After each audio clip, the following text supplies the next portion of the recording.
কেমন হতো যদি স্বামী স্ত্রীর মধ্যে কোনো ডিভোর্স না হতো, সম্পর্কগুলো আরও মধুময় হতো, স্বামী স্ত্রীর মধ্যে সম্পর্কের টানাপোড়েন থাকতো না। আজকে এমন একটা বই নিয়ে আলোচনা করব, একটা বিখ্যাত লেখক জন গ্রে, তার লেখা বই men are from Mars and women are from Venus. বিখ্যাত বই। এই বইটা যদি সবাই একবার করে পড়তো এবং বুঝতো, তাহলে হয়তো সম্পর্কগুলোকে আমরা আরও সুন্দর করতে পারতাম।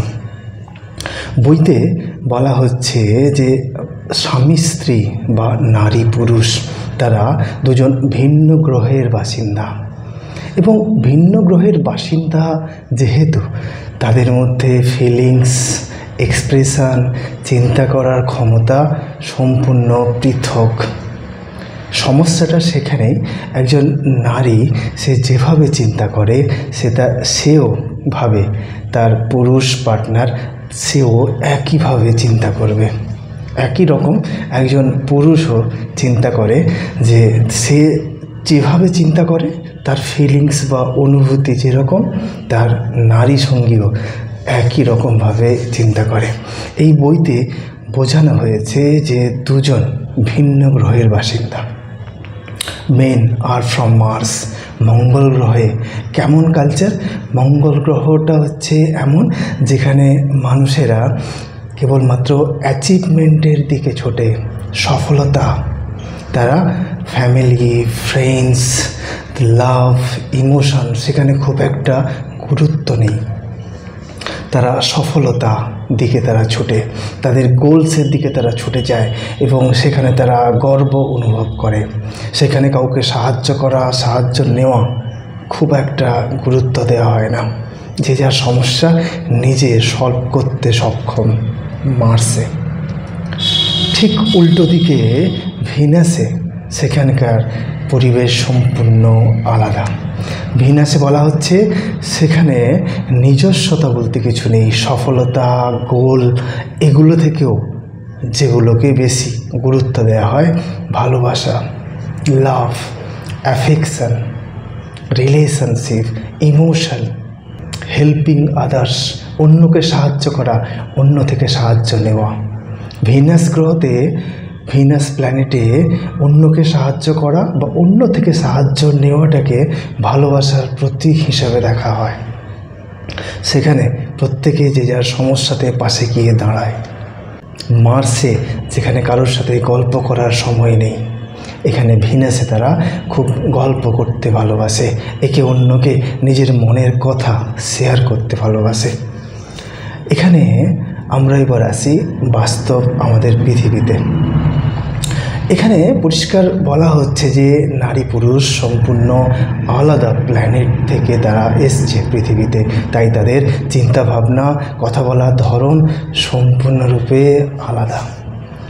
একজন নারী যখন তার সমস্যার কথা, কোনো প্রবলেমে পড়লে যখন তার সমস্যার কথা তার স্বামীকে বলে, তখন তার স্বামী সঙ্গে সঙ্গে কোনো কথাকে না শুনে সে একটা সাজেশান দেওয়া শুরু করে, যেটা নারীরা পছন্দ করে না। নারীরা সব সময় চায় তার সমস্যাটাকে কেবলমাত্র তার স্বামীরা শুনুক। নারীরা সবসময় চায় যে কোনো সমস্যাতে যেন তার স্বামী ইমোশনালি অ্যাটাচ থাকে, তার পাশে থাকে, নাকি সেখানেও তার সলিউশন দিতে থাকে। এখানেই পার্থক্য যে একজন নারী পুরুষের মধ্যে চিন্তা করা, চিন্তা ভাবনার মধ্যে। অন্যদিকে একজন পুরুষ যখন কোনো সমস্যায় পড়ে তখন সে কাউকে বলতে বেশি স্বাচ্ছন্দ্য বোধ করে না। নিজেকে এক্সপ্রেস করতে, মনের কথাকে বলতেই হবে এমন কোনো কথা নেই। কিন্তু নারীরা নিজের মনের কথা, যে কোনো, সেটা সমস্যা হতে পারে, যে কোনো কিছু মনের কথাকে তার স্বামীর কাছে বা কাউকে বলতে সে বেশি স্বাচ্ছন্দ্য বোধ করে এবং নিজেকে হালকা অনুভব করে। অন্যদিকে একজন পুরুষ তার যে কোনো নিজের সমস্যায় পড়লে সেই সমস্যাটাকে নিজে সলিউশন করার চেষ্টা করে। এবং এরকমও দেখা গেছে একজন পুরুষ যখন কোনো সমস্যায় পড়ে সে তার মনের গহনে চলে যায়, মনের গুহাতে চলে যায়। সেখানে কিন্তু অন্য কাউকে সে প্রবেশ করতে দেয় না।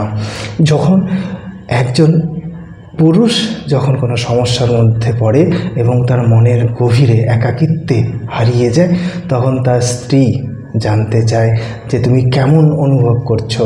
সে কিন্তু কোনো কথা সে বলতে পছন্দ করে না বা নিজের সমস্যাটাকে সে বলতে স্বাচ্ছন্দ্য বোধ করে না। সে মনের গহনে, মনের গুহাতে গিয়ে নিজের সমস্যার সমাধানের পথ বের করে। কিন্তু নারীরা সবসময় অন্যের সমস্যা দেখলে, যেহেতু তারা ভিনাস প্ল্যানেট থেকে এসছে, তারা অন্যের যে কোনো সমস্যা দেখলে তারা ঝাঁপিয়ে পড়ে বা সমস্যাটাকে সমাধানের চেষ্টা করে, অ্যাডভাইস সাজেশান দেওয়ার চেষ্টা করে, যাতে সেই সমস্যা থেকে সে তাড়াতাড়ি বেরিয়ে আসে। এখানে বইতে লেখক সাজেস্ট করছেন, যখন একজন পুরুষ তার নিজের মনের গহনে, যখন মনের গুহায় যখন সমস্যার সমাধান করতে ব্যস্ত, তাকে তার বর্তমান অবস্থার কথা জিজ্ঞাসা না করতে, কারণ সেই সময় সে তার নিজের সমস্যাকে নিয়ে এত বেশি ভাবিত থাকে, সেখানে কিন্তু তার স্ত্রী মনে করতে থাকে আমাকে বুঝি ইগনোর করছে, আমাকে বুঝি সে ভালোবাসে না। কিন্তু বাস্তবে তা নয়। এখানে লেখক বলছেন যে পুরুষের এটা নেচার, এটা তার অপশন নয় বা এটা সে ইচ্ছাকৃতভাবে করছে, এরকম কিছু নয়। যখন একজন পুরুষ অফিস থেকে ফেরে, সে যখন ক্লান্ত অনুভব করে, সে ক্লান্ত অনুভবের সময়ে নিজেকে একাকিত্ব পেতে চায়, কখনো ম্যাগাজিন বা কখনো মোবাইল বা নিজের ল্যাপটপে সে কাজ করতে থাকে। অন্যদিকে একজন নারী যখন অফিস থেকে ফেরে, কর্মস্থল থেকে ফেরে, সে সারাদিন যে কর্মকাণ্ড তার সাথে ঘটেছে, সে সেটাকে বললে হালকা হতে চায়, সে বলতে স্বাচ্ছন্দ্য বোধ করে। এখানেই যখন একজন পুরুষ যখন নিশ্চুপ থাকে, কিছু অফিস থেকে ফিরে যখন নিজের কাজে ব্যস্ত থাকে, একাকিত্বে যখন মজে থাকে, তখন তার স্ত্রী মনে করতে থাকে আমাকে বুঝি ইগনোর করছে, কিন্তু বাস্তবে কিন্তু তা নয়। এবং একজন নারীকে এখানে বলা হচ্ছে যে ওয়েভের মতো, যে women just like a waves, ঢেউয়ের মতো। নারীদের আমরা জানি যে তাদের নানা রকম হরমোনাল চেঞ্জেসের জন্য তাদের মানসিক যে ইমোশন অনেক সময় আপ বা ডাউন, অনেক সময় খুব বেশি আনন্দে বা কখনো কখনো অনেক বেশি হতাশা ফিল করে। সেখানে পুরুষেরা কোনো কারণ খুঁজে পায় না, কারণ পুরুষেরা মনে করে যেরকম নারী তার কখনো মন খারাপ হবে না এবং নারী যেন সবসময় হাসি মুখে এবং তার স্বামীর উপরে সন্তুষ্ট থাকে। যখন নারীর যখন মন খারাপ করে, তখন স্বামীরা ভাবতে থাকে মনে হয় আমাকে সে বিশ্বাস করছে না বা আমার সঙ্গে থেকে সে খুশি নয়। সে কিন্তু নারীর মুখ দেখে সে জাজ করতে শুরু করে সে আমার সঙ্গে থেকে হ্যাপি নয়। কিন্তু এখানে নারীরা চায় যেটা সে মন খুলে বলছে বা মন খুলে বলতে পারছে না, সেখানেও তার স্বামীরা তাকে বুঝে নিক যে কী তার মনের কষ্ট। এখানেও সে তার স্বামীকে ইমোশনালি পাশে পেতে চায়, যেন তার স্বামী তার পাশে থাকে, তার সমস্যার কথা জিজ্ঞাসা করে কেন তার মন খারাপ বা কী। কিন্তু পুরুষেরা এ সমস্ত জিনিসে তারা অভ্যস্ত নয়। তারা যে কোনো সমস্যাকে সলিউশন হিসেবে দেখে, কুইক রেসপন্স করে এবং কুইক জাজ করে নেয়। এখানে বলা হচ্ছে যে নারীরা যখন রেগে যায় তখন অনেক সময় চুপ হয়ে যায়, অনেক সময় হয়তো যখন বলতে পারে না, নিজের দোষী না হয়েও নিজের দোষ স্বীকার করে নেয়, কিন্তু তখন কিছু বলে না, মনের মধ্যে কষ্টকে চেপে রাখে, যেটা কিন্তু পরবর্তী সময়ে অনেক সময় বিস্ফোরণ হয়, সম্পর্কের মধ্যে টানাপোড়েন সৃষ্টি হয়। এখানেও স্বামী স্ত্রীর মধ্যে একটা মিসআন্ডারস্ট্যান্ডিংয়ের সৃষ্টি হয়। অর্থাৎ আরেক জায়গায় বলছেন যে পুরুষরা, যে men's are like the rubber band, যে পুরুষেরা রাবার ব্যান্ডের মতো। যদি কোনো নারী দোষ নাও করে কোনো অভিমানবশত বা নিজে, যেহেতু তারা সেলফ জাজ করে নেয়, তাই সে নিজে তার নারী থেকে, তার স্ত্রী থেকে দূরে চলে যায়। আবার যখন বুঝতে পারে যে তার সম্পর্ক, তার স্ত্রী, তার ফ্যামিলি তার কাছে কতটা গুরুত্বপূর্ণ, সে কিন্তু আবার ফিরে আসে নিজে থেকেই।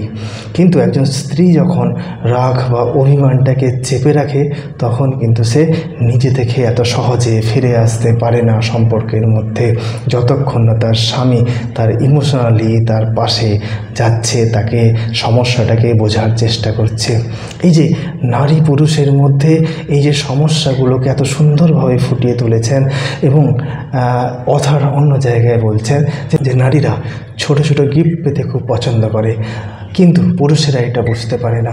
অনেক সময় পুরুষেরা মনে করে যে হয়তো তার স্ত্রীকে সে দামি কোনো গিফট দেবে, তার জন্য হয়তো সে টাকা সঞ্চয় করছে, কিন্তু একটা অফিস থেকে ফেরার সময় একটা ছোট্ট চকলেট বা যখন তখন একটা গোলাপ, এগুলো জিনিস নারীরা পছন্দ করে। এটা কিন্তু পুরুষেরা অনেক সময় বুঝতে পারে না। এবং সম্পর্কের শুরুতে বা কোনো বৈবাহিক সম্পর্কের আগেও নারীরা সবসময় বলতে থাকে যে আমি তোমার সঙ্গে থেকে খুব আনন্দে আছি, হ্যাপি আছি। কিন্তু সম্পর্কে যখন বয়স গড়ায়, তখন এই কথাটা নারীরা কিন্তু বলতে ভুলে যায়। কিন্তু এটা নারীদের জানা উচিত। একটা পুরুষ সবসময় চায় যে নারী সবসময় বলুক যে আমি তোমার সঙ্গে থেকে হ্যাপি আছি, সুখে আছি। একজন স্ত্রী যেরকম সবসময় প্রত্যাশা করে যে তার স্বামী তাকে ভালোবাসুক, তাকে কেয়ার করুক, একজন স্বামীও তার স্ত্রী থেকে প্রত্যাশা করে সে যেন তার সঙ্গে থেকে সে হাসি মুখে থাকে, তার সঙ্গে থেকে সে খুশি আনন্দে থাকে। একজন স্বামী কিন্তু তার স্ত্রীকে সবসময় আনন্দে হাসি মুখে দেখতে চায়। এখানে এই যে ছোট্ট ছোট্ট জিনিসগুলো বইতে এত সুন্দরভাবে অথার ফুটিয়ে তুলেছেন, যেটা অসামান্য এবং অনবদ্য। আমি চাইব প্রত্যেকে তোমরা এই বইটা একবার করে পড়ো এবং অন্যকে শেয়ার করো, যাতে আমরা এই সম্পর্কের মধ্যে টানাপোড়েন না হয়, সম্পর্কগুলো আরও সুন্দর হয়। নারী পুরুষ যেন একে অন্যকে বোঝার চেষ্টা করে, তাদের মানসিক পার্থক্যগুলো যেন তাদের কাছে পরিস্ফুট হয়। এখানে কাউকে দোষী বা কাউকে নির্দোষ ওইভাবে কিন্তু প্রমাণ করা হয়নি। এখানে লেখক সবসময় বলেছেন যে যেরকম বা নারী পুরুষ যে যেরকম নেচারের, তাকে সেই রকম নেচারে থাকতে দেওয়া, তার সাথে সেইভাবে ব্যবহার করা বা সেইভাবে রিয়্যাক্ট করা। তাহলে অবশ্যই আমরা যদি বইটা পড়ি বা বইটা পড়ে যদি তার মিনিংগুলোকে আমরা উদ্ধার করার চেষ্টা করি, আমাদের সম্পর্কগুলোকে কিন্তু আমরা আরও সুন্দর করতে পারবো।